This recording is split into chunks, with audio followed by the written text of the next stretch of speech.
Shalom, bien-aimés dans le Seigneur, nous vous saluons dans le nom précieux et glorieux de notre Seigneur Jésus. Nous sommes dans la joie de pouvoir réellement communier avec vous et de pouvoir partager la parole du Seigneur. C'est votre bien-aimé, le pasteur Philippe Mukenge, pour votre émission Louons l'Éternel, une émission qui passe tous les lundis à partir de 20h, une émission qui partage la parole du Seigneur autour du cantique. Que le Seigneur vous soit très favorable, que le Seigneur vous bénisse. Nous sommes au rendez-vous pour pouvoir réellement communier et élever le nom de notre Seigneur Jésus.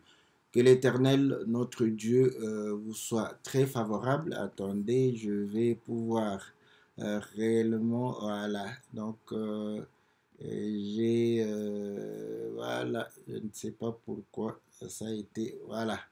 Donc, nous sommes dans la joie de pouvoir réellement communier avec vous.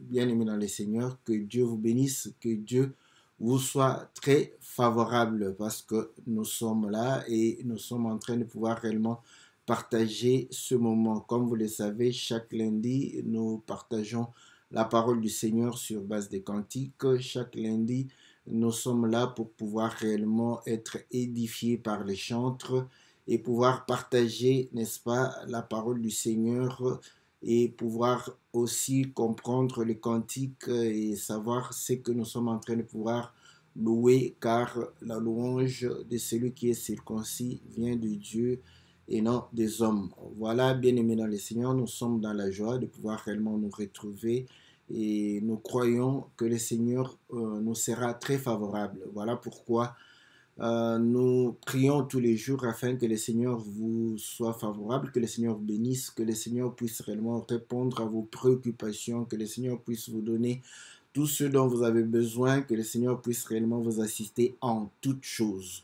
Que le Seigneur puisse véritablement accorder à tout un chacun selon son bon vouloir. Voilà, bien-aimés dans le Seigneur, nous croyons à la grâce de Dieu, nous croyons à sa bonté, nous croyons à sa miséricorde et nous croyons qu'il est le véritable Dieu, celui qui règne et qui vit au siècle de siècles. Voilà.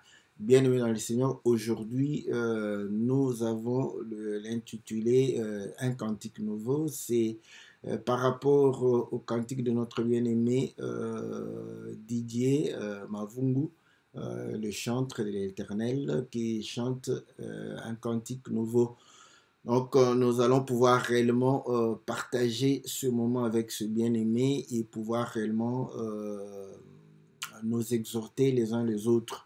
Que le Seigneur vous soit très favorable. Nous allons, comme d'habitude, passer d'abord l'image et après avoir passé l'image, nous allons pouvoir réellement revenir à notre studio virtuel pour pouvoir partager, n'est-ce pas, la parole du Seigneur. Vous allez nous excuser parce que nous avons un petit souci de son. Peut-être qu'il y aura un petit décalage entre le son et les images. Ne nous tenez pas rigueur parce que voilà, on a essayé de pouvoir résoudre cela, mais ça n'a pas été. Donc, nous osons croire que vous allez pouvoir réellement nous excuser par rapport à cela, mais que le Seigneur puisse véritablement nous être favorable afin que tout se passe bien. Donc, au moins, les paroles, vous les aurez, n'est-ce pas? Et vous allez pouvoir réellement, n'est-ce pas, suivre l'émission sur base des paroles. Donc, sans plus tarder, nous allons passer au clip de notre bien-aimé Didier Mavungu et après quoi nous allons revenir dans notre studio virtuel. Que le Seigneur vous bénisse dans le nom précieux et glorieux de notre Seigneur Jésus.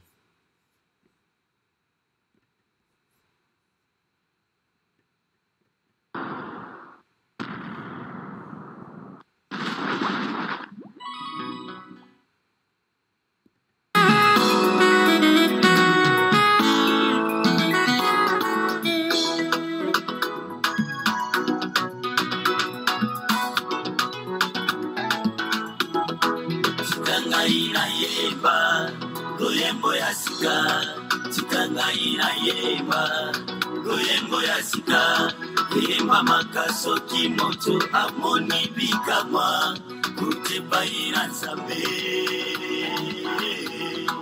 yango motule tulamaki kula la lola qui est digna d'ouvrir les livres, d'arranger les sauts. Personne n'est dans le ciel, ni sur la terre, ni sous la terre, n'est plus ouvrir les livres. La personne de Jésus-Christ qui est digne d'ouvrir les livres et d'arranger les sauts. La personne de Jésus-Christ qui est digne d'ouvrir les livres et d'arranger les sauts. Dans le ciel, les anges ont chanté un cantique nouveau, que Jésus soit loué. Dans le ciel, les anges ont chanté un cantique nouveau, que Jésus soit loué. Tu es digne, tu es digne, tu es digne. Oh mon Seigneur, Papa, tu es digne. Tu es digne, tu es digne. Oh mon Seigneur, Seigneur, tu es digne. Tu es digne, tu es digne. Oh mon Seigneur.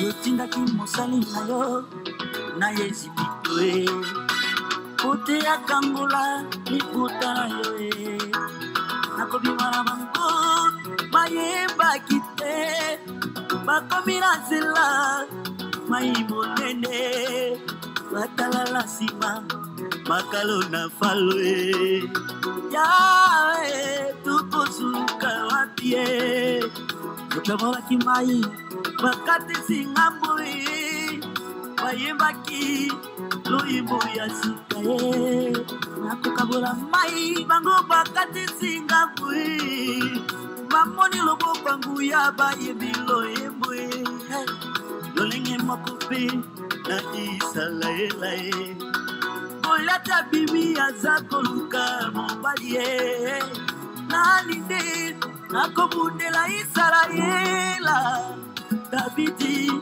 atelemaki nakobeta Goliate baseka bayembaki David apomi koto somie lolenge moko purana kotela misala malamu nangomba kolobota kibona oyo tika kekeboni na lola na tina ngaye akiti ebongoli makambo ebele na bomoi nanga kolela la ngaye ebongolaki na kosika mawa la ngaye ebongolaki na esengo ndako ezalaki yanga tina kuti nalenda misa mokonzi afuti nyongo na makila na ye nabengami mwasa libala nayebi yobongi yobongi yobongi papa Nzambe ayo eleki monene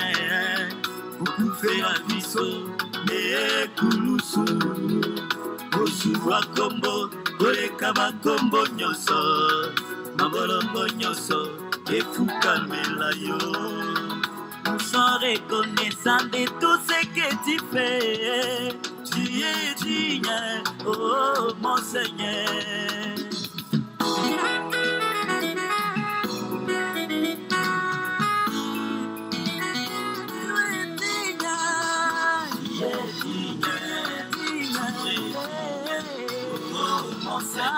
Papa, tu es digne, tu es digne, tu es digne, mon Seigneur, tu es digne, oh mon Seigneur, tu es digne,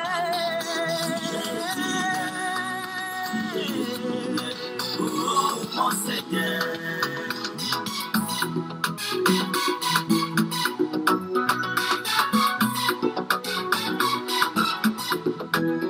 liwa na yo na Golgotha esaleti na yemba loyembo ya sika un cantique nouveau. Merci Seigneur. Voilà, donc nous glorifions le Seigneur parce que apparemment, en tout cas, le son et l'image vont de pair. Donc, toute la préparation, j'ai échoué. Donc, j'étais sûr que ça n'allait pas être, n'est-ce pas, synchronisé. Bon, Dieu nous a fait grâce, ça a été synchronisé. Donc, nous disons merci à Dieu parce que j'ai essayé, parce que la vidéo n'a pas de son. Donc, j'ai dû prendre le son ailleurs pour que la vidéo puisse recevoir le son. Donc, que Dieu soit loué. Voilà. Donc, pour les bien-aimés qui ne comprennent pas le lingala, donc, une partie est déjà en français pour dire que un cantique nouveau, je l'ai chanté parce que le Seigneur est digne. Il est digne de pouvoir réellement être glorifié, d'être loué. Il est dit pour dire que voilà, Israël qui était en Égypte, qui sortait de l'Égypte, arrivait à la mer Rouge, il n'y avait pas d'issue, donc Israël a commencé à pleurer et Dieu leur a fait grâce. La mer s'est ouverte et ils sont passés. Après avoir traversé, ils ont chanté un cantique nouveau.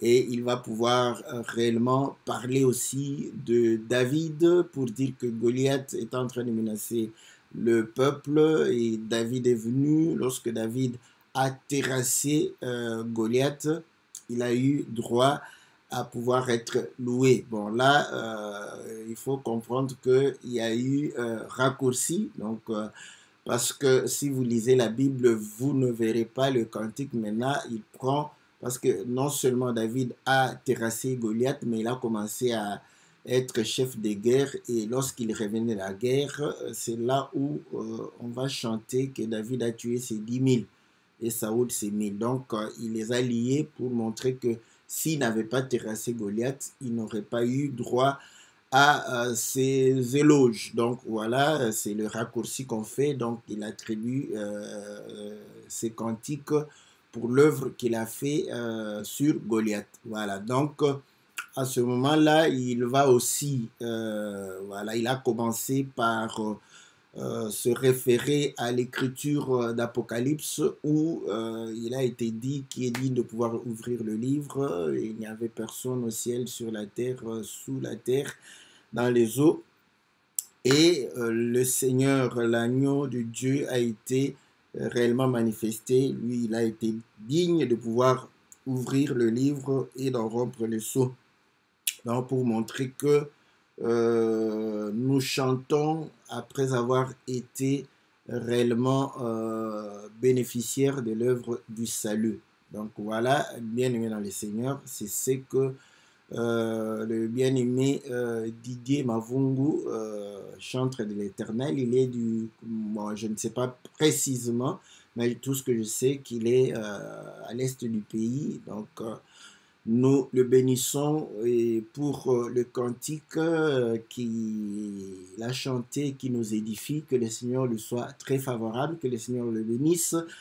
Je sais qu'il a envie de faire un deuxième album, donc voilà, que Dieu l'aide. Nous savons que lorsque nous allons pouvoir aussi avoir un peu, nous allons pouvoir aussi peut-être songer à lui. Donc, mais tout ce que nous disons pour cette émission, vous faites le studio et tout, donc vous présentez déjà un élément sonore et nous, on peut venir juste pour vous permettre de pouvoir mettre ça en clip en ayant des images, des vidéos. Donc voilà, là où nous sommes en train de pouvoir aider et aussi de pouvoir réellement faire un peu de pub au travers l'émission parce que nous savons que les cantiques, c'est pour l'édification des saints et nous croyons que cette émission a été aussi conçue dans ce sens-là afin de pouvoir édifier les saints par les cantiques.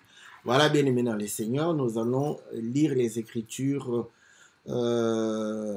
principales qui ont été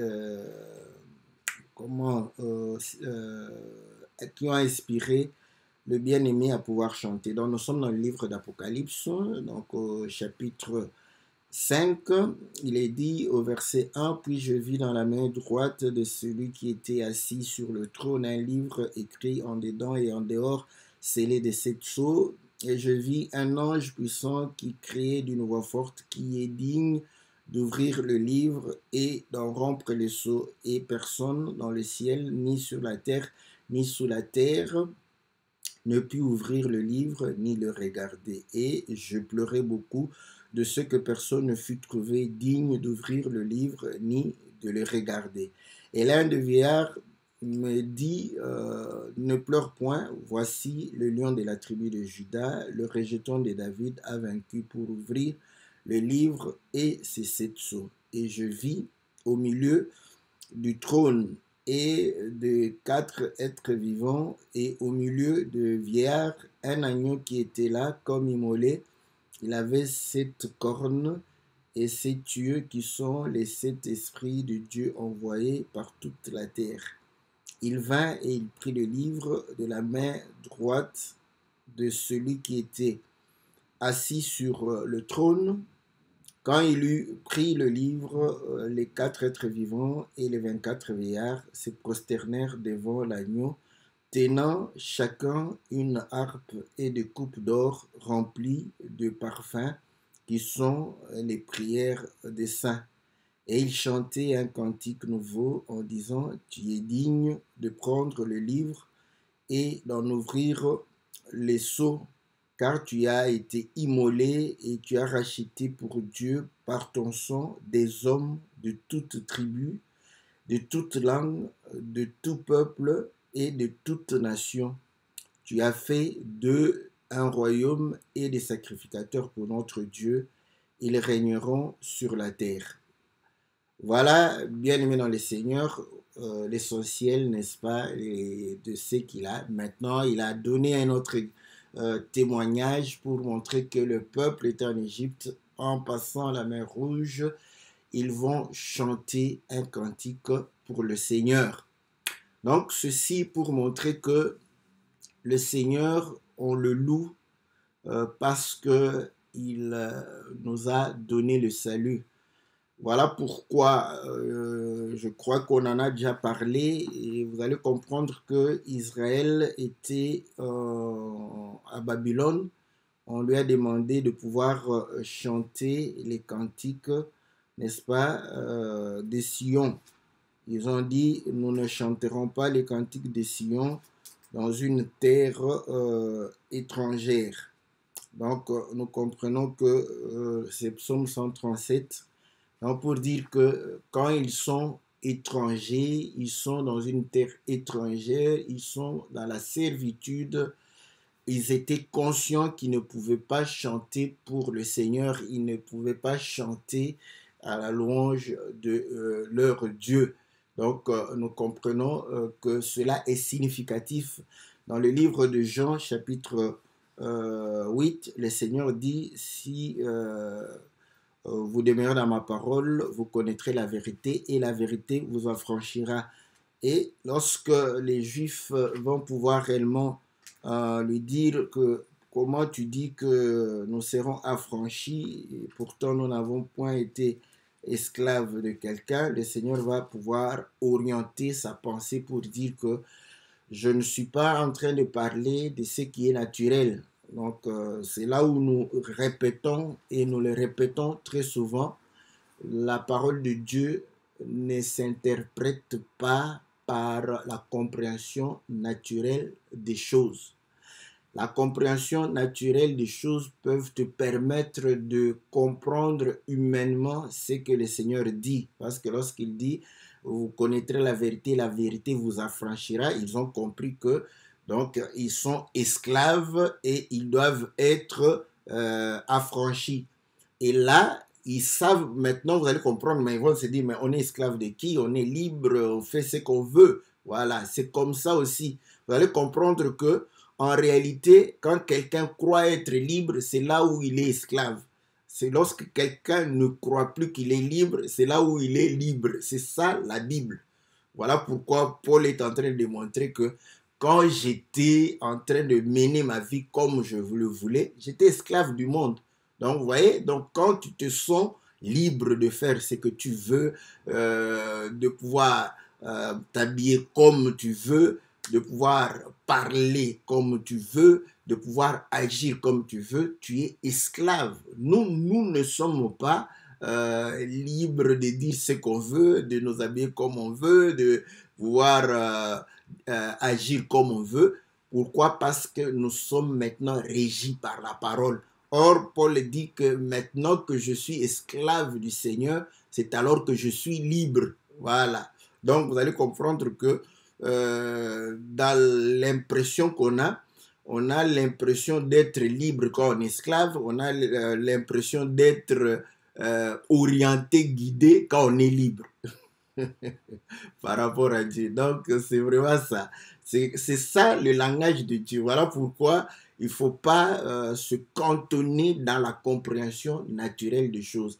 Quand vous vous focalisez, c'est ça même, quand vous vous focalisez dans la compréhension des choses, c'est ça les pharisiens et les scribes et les sadducéens, ils étaient focus sur la compréhension littérale de la parole. Et là, vous allez perdre l'explication, la révélation de la parole parce que voilà, la chair, c'est un voile qui vous empêche de pouvoir voir, n'est-ce pas, la gloire de Dieu. C'est ce que Paul explique dans le livre de 2 Corinthiens chapitre 3, lorsqu'il démontre que quand on est charnel, comme Israël, qui était un peuple charnel, qui comprenait les choses de Dieu de manière charnelle, donc le voile était tout le temps jeté, n'est-ce pas, quand il lisait l'Ancien Testament. Ce voile disparaît quand le cœur se convertit en Christ et Jésus pour comprendre les choses de manière spirituelle. Donc, notre dictionnaire, c'est l'esprit. Ce n'est pas Larousse, mais c'est l'esprit. Donc, voilà, on va comprendre que c'est ça, c'est que nous pouvons retenir, n'est-ce pas, dans ce cantique. Voilà pourquoi nous avions dit dans Psaume 137, lorsque les Babyloniens leur ont demandé de chanter, ils ont dit comment chanterions-nous dans une terre étrangère? Et ceci explique cela parce que lorsqu'ils étaient en Égypte, vous allez comprendre que le seul cri que nous avons entendu en Égypte, c'était des pleurs. Donc, ils étaient en train de pouvoir pleurer, crier, se lamenter. Donc, ils ne pouvaient pas louer Dieu. Pourquoi? Parce qu'ils étaient sous la domination. Donc, voilà pourquoi nous disons un enfant de Dieu. On ne parle pas d'un païen. Un païen, il se sent à l'aise, n'est-ce pas, dans l'habit de païen, dans sa tente de païen, dans sa nature païenne. Donc, il se sent à l'aise. Voilà pourquoi quand il fait du mal, il a du plaisir. Donc, vous allez comprendre que parfois, quand un païen tape son prochain, il a du plaisir. Pourquoi? Parce qu'il se sent bien là-bas. Voilà pourquoi quand il se vend, n'est-ce pas, quand un païen se prostitue, il a du plaisir. Mais quand un enfant de Dieu fait le même acte, vous allez voir qu'il aura de la tristesse. Donc, le païen a du plaisir, l'enfant de Dieu se sent étranger, il est tourmenté, il est réellement dans la tristesse de se retrouver dans cette nature-là. C'est ça, c'est la nature de Dieu en nous qui fait réellement que nous puissions avoir de l'antagonisme avec le plaisir que procure, n'est-ce pas, le monde. Vous allez voir que si ça nous est arrivé de pouvoir voler, prendre ce qui ne nous appartient pas, dès que vous avez fait cet acte-là, vous sentez que non, vous êtes mal à l'aise. Et pourtant, vous avez bénéficié, n'est-ce pas, des biens qui ne vous appartenaient pas, dont vous avez besoin de pouvoir utiliser, de faire usage. Donc, vous allez comprendre que c'est véritablement ce sentiment-là. Voilà pourquoi nous avons toujours expliqué que c'est ce que l'Écriture dit, de pouvoir attrister le Saint-Esprit. Celui qui a le Saint-Esprit aura très souvent ce ressenti de pouvoir être triste lorsqu'il mène une vie qui n'est pas conforme à la parole de Dieu. C'est parce que le Saint-Esprit lui communique la tristesse. Voilà. Donc, vous allez voir que par rapport à l'Apocalypse, donc le temps où il n'y avait personne pour pouvoir ouvrir le livre, n'est-ce pas, et rompre le sceau, il a pleuré pour ça. Donc, vous allez comprendre que c'est le temps de pleurs, le temps où le salut n'est pas accordé. Donc, voilà. Donc, c'est ça, le temps où le salut n'est pas accordé. Donc, tant que tu n'as pas le salut, tu ne dois pas glorifier les seigneurs. Normalement, c'est ça. Donc, tu ne peux pas glorifier les seigneurs. Voilà pourquoi quand l'Écriture dit que tous ceux qui respirent louent l'Éternel.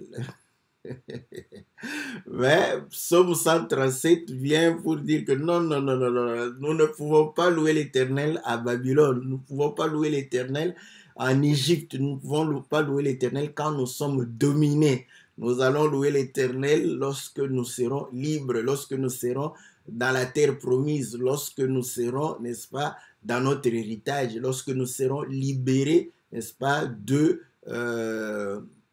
la servitude, la domination de l'ennemi. Donc, vous allez comprendre que chanter, n'est-ce pas, on chante quand on est libre, quand on est sous la servitude, quand on n'est pas sauvé. Donc, on ne peut pas chanter. Voilà pourquoi, tant que les livres n'étaient pas ouverts, donc, il n'y avait pas de salut. Donc, le salut vient avec l'ouverture du livre. Et cela s'explique parce que dans le livre de Ésaïe chapitre 29, nous disons que toute révélation est pour vous comme un livre, les mots d'un livre scellé, cacheté. Ouais? Donc, mon peuple meurt par manque de connaissance. Voilà. Mais vous allez comprendre que la révélation se trouve dans un livre scellé. Donc, quand on n'a pas la connaissance, il y a la mort. Et la Bible dit qu'un peuple sans révélation, c'est un peuple sans frein vers l'abîme. Donc, vous comprenez? Donc, la révélation, n'est-ce pas, apporte la connaissance, apporte la vie, apporte le salut. Donc, quand le livre est scellé, donc vous allez comprendre que le salut est privé. Voilà. Donc, maintenant, c'est là où c'est lié. Hein. Vous allez comprendre que quand Paul est en train de pouvoir démontrer que dans 2 Corinthiens chapitre 3, verset 14, lorsqu'il dit que quand ils font la lecture de l'Ancien Testament, le voile est jeté. Donc, ils ne peuvent pas se convertir. Donc, il n'y a pas de salut car le voile est jeté. Mais le voile disparaît, n'est-ce pas, en Jésus. Voilà. Mais qu'est-ce qui s'est passé dans Matthieu chapitre 27, le verset, je crois, 54 ou 55? Jésus poussa un cri et le voile du temple se déchira. Pour faire quoi? Pour permettre que nous puissions voir la gloire de Dieu, parce que l'arche était dans le lieu très saint. Et c'est ce que Paul explique dans 2 Corinthiens chapitre 4, où il démontre que si l'évangile est voilé, et l'évangile est voilé pour les incrédules, dont le Dieu de ce siècle a aveuglé, n'est-ce pas, leur cœur pour qu'ils ne puissent pas comprendre les choses de Dieu. Donc, comprenons que maintenant, pour que le cœur soit éclairé, il retourne au commencement pour dire que celui qui a dit que la lumière soit et la lumière fut, il a fait briller sa lumière dans nos cœurs. Or, quand il y a la lumière, c'est alors que nos yeux s'ouvrent. C'est comme ça qu'il a dit que le voile est jeté sur le cœur tant qu'ils font la lecture de Moïse. Donc, vous comprenez que le salut vient par le déchirement du voile. Or, vous allez comprendre que le déchirement du voile nous ramène à la lecture, parce que c'est à la lecture qui est digne d'ouvrir et de pouvoir lire et rompre les 7 sceaux. Donc, la lecture, n'est-ce pas, donne le salut. Mais la lecture, on ne la définit pas en français, ni en grec, ni en latin, ni en araméen. C'est pas ça. Parce que lire en français, c'est-à-dire, c'est lire les syllabes, n'est-ce pas? Maman m'a donné un pain et j'en ai mangé. C'est ça, lire, selon le français. Mais lire, selon la Bible, c'est maman m'a donné, n'est-ce pas, le corps de Jésus et j'en ai mangé. Là, on va demander, oh, Jésus n'est pas encore aujourd'hui dans la chair. Comment tu as mangé le corps de Jésus? Vous voyez les questions, comment ça va? Mais dis-nous, comment tu as mangé le corps de Jésus? À ce moment, il va dire, ah, le corps de Jésus, donc c'est la parole. Maman m'a donné la parole et j'en ai mangé. C'est là, c'est ça lire.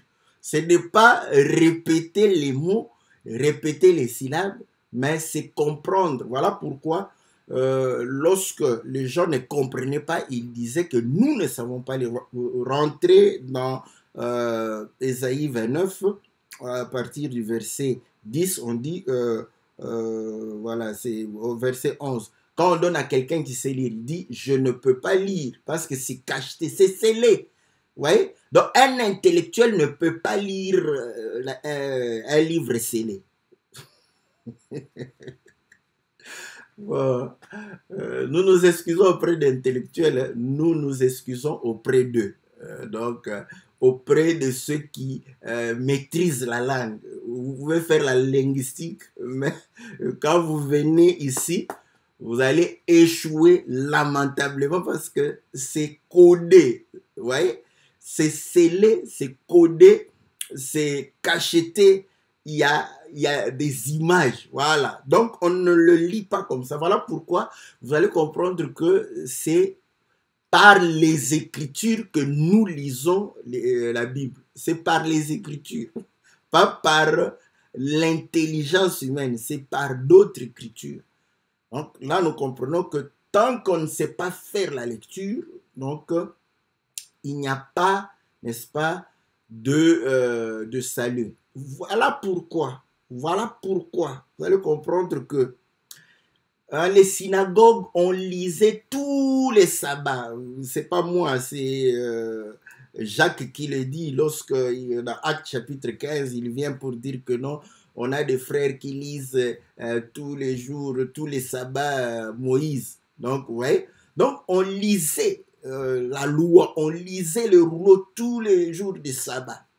Vous croyez que le Seigneur est allé, n'est-ce pas, le jour du sabbat, entrer et on lui a donné le rouleau et il a ouvert le rouleau. Vous croyez que c'est en vain? Pourquoi on ne lui a pas ouvert le rouleau avant? Parce qu'on pouvait c'était le rouleau, c'est pas comme, comme ça, hein. C'est pas le livre que je t'amène le livre, tu ouvres là où tu veux.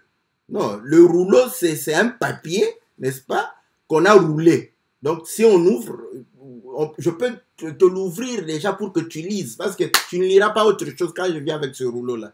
Ce n'est pas, c'est pas comme ça où je te donne, tu ouvres et tu arrives. Non, non, on lui a donné le rouleau, il a ouvert comme ça. Bah, on pouvait ouvrir. Dieu ne fait rien au hasard. Nul n'est capable de pouvoir ouvrir. Quand le Seigneur doit lire, c'est lui-même qui viendra ouvrir le rouleau pour lire. Et quand il a lu, tout le monde a commencé à regarder. Il dit, voilà, oh, vous êtes en train de me regarder comme ça. Vous attendez quoi? L'explication. Voilà. Et là, vous allez comprendre que le jour où il a fait la lecture, il fait la lecture pour démontrer que il est venu. Au moment où il fait la lecture, il démontre qu'il est venu pour guérir, pour délivrer, pour pouvoir annoncer un jour de grâce. Rien n'est au hasard. Et continuez l'histoire, vous allez voir qu'ils vont après dire, ah, vous allez me dire que médecin guéris-toi toi-même. Ah, vous voyez, directement lié au salut. Et là, il va parler d'Élie qui était chez la femme de Sarepta. Il va parler de Naaman qui était un étranger. Il parle du salut lorsqu'il fait la lecture, parce que la lecture de notre Seigneur accorde le salut.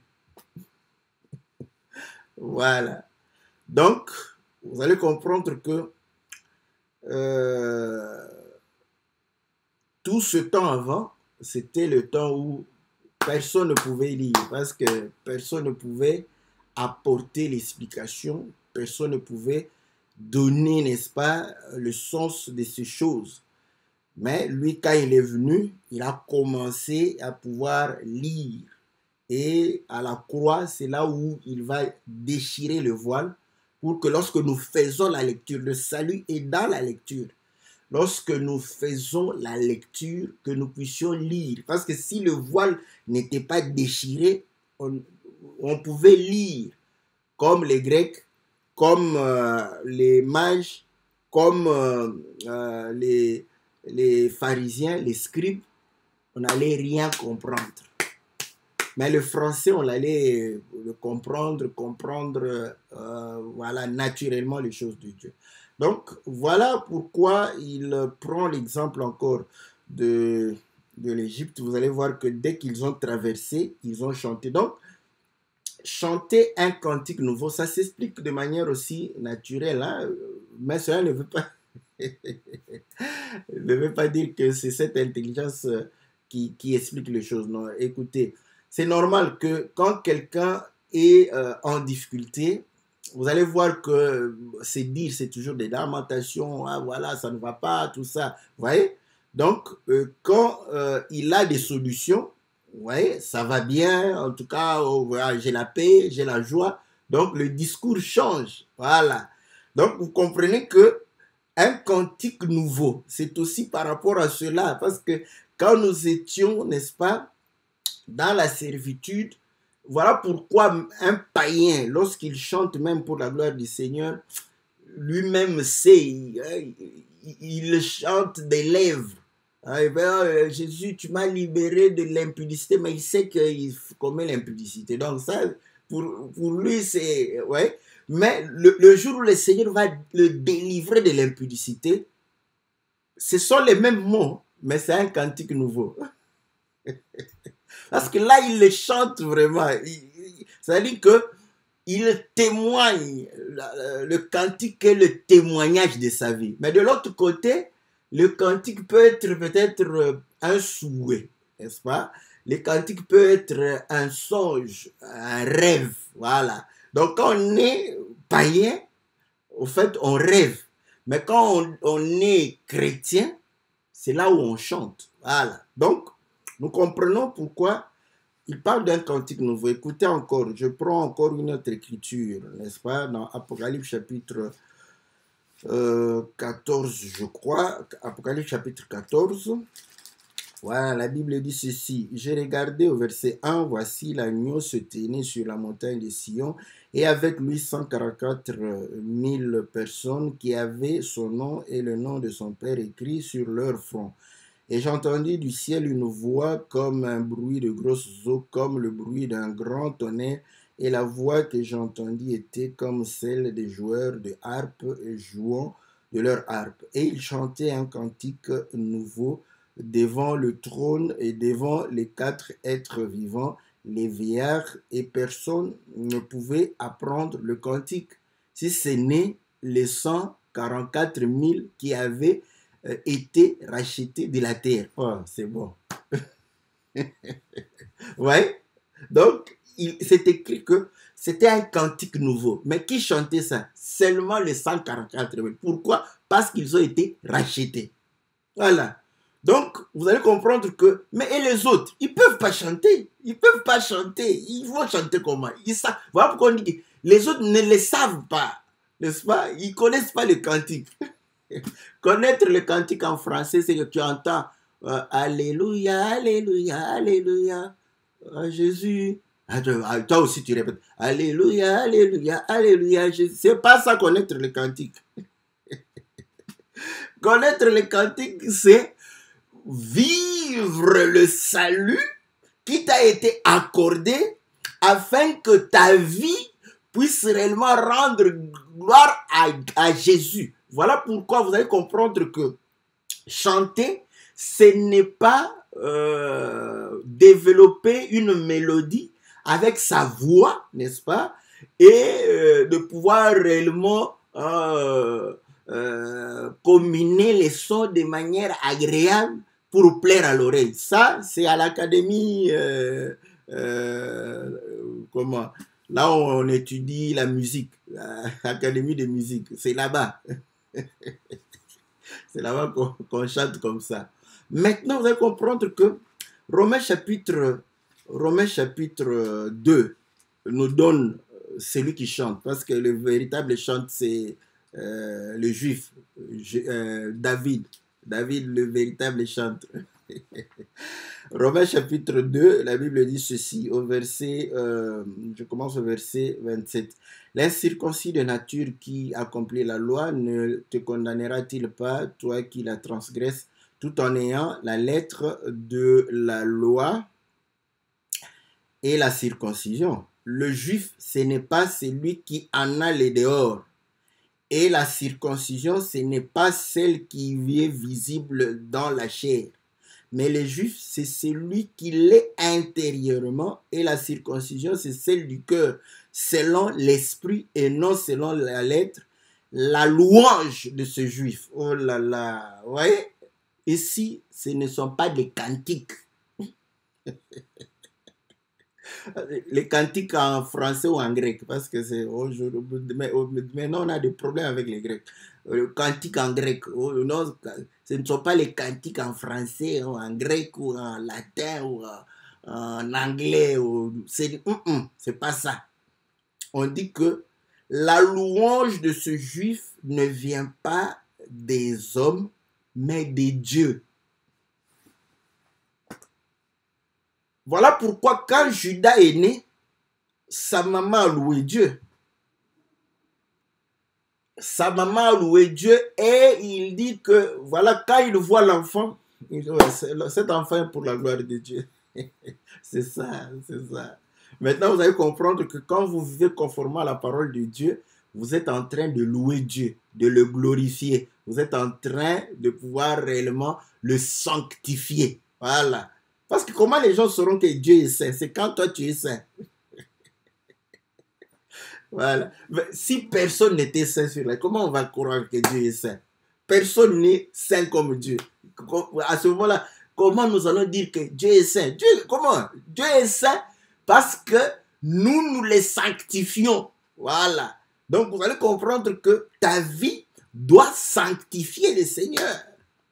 Doit, n'est-ce pas, louer le Seigneur. Voilà pourquoi, à cause de ce que tu fais, les gens vont louer Dieu. Voilà. Ils vont louer Dieu parce que tu es une louange. Tu es un cantique. J'aime ça, j'aime ces choses. Voilà. Hein? Le cantique, c'est toi. Le cantique de Dieu, c'est toi. Parce que là où tu marches, il y a la louange. Parce que tu es un cantique. On va chanter. Là où tu viens, il n'y a pas la louange. Ce sont les critiques. Oh, lui aussi. Oh, il a exagéré. Oh, vous voyez, vous qui priez, vous aimez les choses, vous aimez critiquer les autres, vous aimez insulter, vous aimez. Pose-toi la question. Est-ce que je suis la louange de Dieu? Là où il y a le trouble, tu dois amener la paix. Là où il y a la tristesse, tu dois amener la joie. Là où il y a la maladie, tu amènes la guérison. Là où il y a la servitude, tu amènes la délivrance. C'est ça la louange de Dieu. Bon, en français, louer Dieu, c'est chanter. Et jouer la guitare. C'est ça c'est en français. J'aime ces choses. Je parle français, mais je ne prêche pas en français. C'est pas contradictoire. J'aime ça. Que Dieu soit loué. Est-ce que vous comprenez? Que Dieu soit loué. Donc nous comprenons que nous sommes un cantique nouveau. Voilà pourquoi quand les païens qui t'ont connu avant, quand ils te voient, ils trouvent que ta chanson est différente. Voilà. Tes propos ont changé, ta manière d'agir a changé, donc tu chantes autre chose, un cantique nouveau. Eux, ils ne le connaissent pas. Voilà pourquoi il n'y a que les 144 000 qui ont été rachetés. Voilà pourquoi vous allez comprendre que c'est Israël qui a chanté, pas les Égyptiens. Eux, comment ils pouvaient chanter? Et l'eau était en train de pouvoir. Ils chantaient au secours, au secours. Oh, oh, Dieu, sauve-moi, sauve-moi. Là-bas, Israël était en train de chanter. Tu as élevé ta main droite. Tu as anéanti le cavalier et tu as anéanti le cheval. Tu les as précipités, engloutis par l'eau. Voilà. Donc, vous allez comprendre que ta vie doit être un témoignage que le Seigneur a terrassé l'ennemi. Mais ta vie ne témoigne pas ça. Mais tu as une belle voix. Quand tu chantes, parfois les gens pleurent. Mais ils pleurent comme... Il y a un musicien qu'on appelle chair de poule. Voilà, donc, toi et ce musicien-là, vous êtes des collègues. Quand il t'appelle collègue, ne l'insulte pas. Dis oui, je suis ton collègue. Donc, moi aussi, je donne la chair de poule aux gens. C'est pourquoi, toi aussi, on peut t'appeler aussi chair de poule. Donc, comme lui, chair de poule. Voilà. Que le Seigneur soit loué, que le Seigneur soit béni. Donc, je mets un point virgule ici parce que j'ai encore un autre service que je dois faire à partir de 21h. Donc, souffrez. Donc, j'ai tout dit de manière simple. Comme vous savez, la prédication peut aller 2 heures. Si vous me l'accordez, ça peut aller 30 minutes, 15 minutes, 20 minutes. Nous, on est habitués comme ça. Vous savez, parfois quand je prends du temps, ce n'est pas parce qu'il y a beaucoup de matière. C'est parce que je suis dans la... Quand je prêche, je suis dans la joie. Je peux prendre beaucoup de temps. Je m'excuse, hein, parfois c'est un peu d'égoïsme. Si je ne suis pas dans la joie, j'ai envie de pouvoir raccourcir. C'est comme ça que je suis. Quelqu'un me dit, mais pourquoi tu es dans la... Oui, parce que quand je prêche, je suis dans la joie, je suis dedans. Si je suis sérieux, donc c'est comme le journal. C'est moi, je ne demande pas. Les autres prédicateurs, quand ils sont sérieux, ils sont dedans. Hein? Ils sont calmes, sérieux, donc ils sont dedans. Mais moi, quand je suis dans la joie, je suis dedans. Donc, parfois, je veux encore goûter. Parce que je vous le dis, ce n'est pas seulement vous qui êtes édifié, moi-même je suis édifié. Voilà, donc ça me fait plaisir. Voilà pourquoi quand je m'écoute parfois, je me dis, oh là, que le Seigneur soit loué. Donc, comprenez que c'est ça. Donc, mais je suis obligé, je mets un point virgule. Donc, il n'y a rien qui puisse... voilà, bon, les docteurs aiment bien les détails. Pourquoi la main droite? Pourquoi les livres scellés? Pourquoi les 7 sceaux? Pourquoi d'abord le lion, ensuite l'agneau? Pourquoi 4 êtres vivants, 24 vieillards? Pourquoi il a racheté tous les peuples, toutes les tribus? Les docteurs vont vous donner tous ces détails-là pour montrer que c'est la puissance de Dieu, c'est la droite de Dieu, il a scellé au jardin, autre, c'est au mont Sinaï, autre image, Dieu scellé, sa parole, tout ça. Voilà, nous leur leçons, n'est-ce pas, leur bande de terre à pouvoir venir cultiver. Nous sommes des pasteurs, on aime bien parler des choses simplement, comme ça, bon, voilà, communier de cette manière. Que Dieu vous bénisse, que Dieu vous soit favorable. Vous savez, je vous le dis très clairement, donc, en décembre, n'est-ce pas, nous avons déjà notre financement pour le clip. Donc, certainement, début janvier, nous aurons notre clip. Que Dieu vous soit favorable. Nous avons demandé aussi, hein, ça nous fait plaisir, ça va nous faire plaisir, vous faire plaisir aussi, qu'ils mettent production Louange l'Éternel, l'émission Louange l'Éternel. Donc, nous sommes ici, n'est-ce pas? Continuez à envoyer vos participations. La charge est trop grande, hein. Je me sens trop petit par rapport. Je me suis dit, mais je me suis engagé dans une histoire où ça me dépasse. Oui, ça me dépasse énormément, mais je sais que ce n'est pas la quantité, mais nous voulons faire des gestes qui vont pouvoir réellement édifier beaucoup de gens. De toute façon, cette émission vous aurez l'émission s'il y a des clips. Hein. S'il n'y en a pas, donc on retourne à la vieille époque où je mets les audios. Donc, mais soit quand même moderne, hein. Donc, qui est les clips, ça nous fait bien. Après, donc, ne rentrons pas, n'est-ce pas, en arrière, continuons à avancer. Donc, nous sommes partenaires des chantres. Nous vous demandons de pouvoir réellement soutenir les chantres comme vous le faites si bien. Donc, faites le mieux. Donc, cela nous permettra de soutenir un plus grand nombre de chantres. Je vous dis, même ceux qui ne bénéficieront pas, mais ils sont encouragés par ce que vous êtes en train de faire, ils vont se battre, ils vont pouvoir réellement vous proposer des clips et vous édifier parce que vous aidez leurs frères, vous aidez leurs collègues. C'est vraiment contagieux, sache-le. Donc, d'autres ne viendront pas nous demander de l'aide, hein, mais ils vont faire l'effort pour pouvoir aussi édifier les autres. Que le Seigneur vous bénisse, que le Seigneur vous soit favorable. On se retrouve mercredi pour l'émission Que la Bible parle et le lundi pour l'émission Louons l'Éternel. Que Dieu vous soit très très favorable dans le nom puissant et glorieux de notre Seigneur Jésus. Amen.